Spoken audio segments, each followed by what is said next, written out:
ድሮ መንገድ ትራንስፖርት ፊት ለፊት ነበር አንድ ታፔላ የምናየው በልጅነታችን።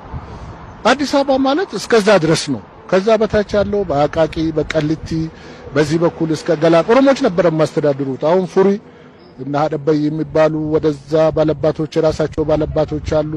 ከነ የሺ ደበሌ ጀምረ እዚህ ቄራ ደግሞ የሙናቱፋ ቤተሰቦች አሉ። ወደ ቄራ አካባቢም የሙናቱፋ ጉለሌዎች ነው የሚባሉትና እነዚህ የጉለሌ ጎሳዎች ናቸው በብዛት ከተማውን ሲኖሩ የነበሩት። ከብቶቻቸውን ያጠጡ እንደነበረው ወደ መስቀል አደባባይ እንደነበረ አሁን የኦሮሚያ ገልመባ ገዳ የተሰራበት ቦታ ላይ ከብቶች መጠጫ እንደነበረ እሬቻውን እግረ መንገዳቸውን እዛው በቅርቡ እሬቻ ሲያረጉ እንደነበረ ተሰብስቦ አምላካቸውንም መስቀልም አደባባይ ላይ ሲጨፍሩበት እንደነበረ እና የኦሮሞ እንደሆነ በብዛት አካባቢው ላይ በሰፊው የሚኖረው የጉለሌ ጎሳ የቱፋ ሙና አገር ነው የሚባለው። ኦሮሞ ያው የዋሃነቱ ገራገርነቱ ሌላውንም ጎሳ አብሮ አቅፎ መኖሩ የበልጥ መሬቱን ለመቀማት መንስኤው ከቦታው መፈናቀሉ መንስኤው የዋሃነት ገርነት አብሮ መኖር መፈለግን ያን የሰው ልጅ ጉዲፈቻ ወስዶ ማሳደግ እንደርጃ አድርገሽ ማውረስ መዳር ከመሬትሽ ላይ እኩል ማካፈል በባህሉ በኦሮሞ ባህል ውስጥ ይሄ ነገር ስላለ እነዚህ ነገሮች ተደምረው መሬታቸው ወደ ከተማ ተለወጠ።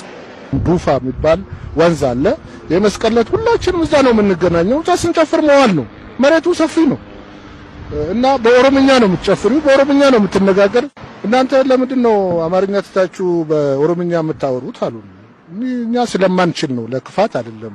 ገበያውም የኦሮሞ ነው። እንቁላል ይዞ ይመጣሉ፣ ቅቤ ይዞ ይመጣሉ፣ ወተት ይዞ ይመጣሉ።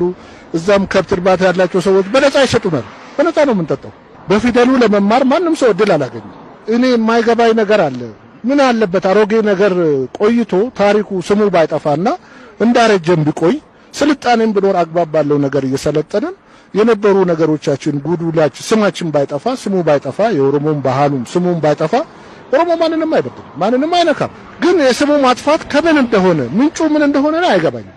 ታሪክ ከማጥፋት ጋር ነው ብዬ ነው እኔ ብዙ ጊዜ የማያይዘው። የንፋስ ስልክ ላፍቶ ክፍለ ከተማ ስም ሲወጣ ብዙዎቻችን በሐሳቡ ላይ እንጣላለን። እንደዚህ ትንሽ ደግሞ የሚከራከር ካለ ይሄ ቦታ አታስፈልጉም እናንተ ተብለን እንባረራለን።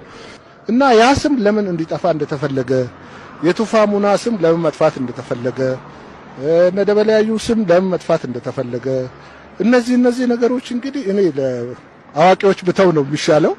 እኔ በወጣትነት እድሜ የማቀው ይሄንን ነው። ሌሎቹን ደግሞ የታሪክ ምሁራኖች ትክክለኛውን ነገር ቢጽፉ ባያዛቡ እኔ